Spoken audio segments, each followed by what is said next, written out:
আগামী 16ই April বালুরঘাটে BJP প্রার্থী সুকান্ত মজুমদারের সমর্থনে জনসভা করতে আসছেন ভারতের প্রধানমন্ত্রী নরেন্দ্র মোদী।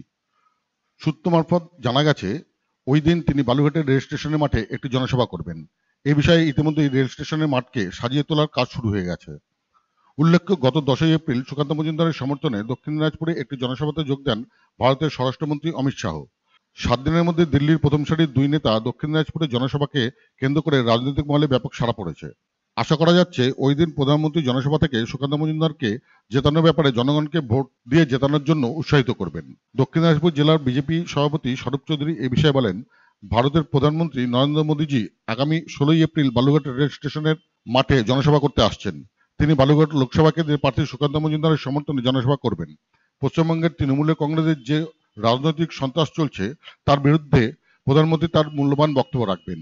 এর আগে আমরা বহুবার বলেছি, তৃণমূল কংগ্রেস আমাদের জেলা দক্ষিণ দিনাজপুর তথা বালুরঘাট লোকসভা কেন্দ্রের উন্নয়নের কোনো কাজ করেনি। প্রধানমন্ত্রী আগামী দিনে ক্ষমতায় আসলে এবং আমাদের প্রার্থী বালুরঘাট কেন্দ্র থেকে জিতলে কি কাজ করবেন সে ব্যাপারে তার মূল্যবান বক্তব্য রাখবেন।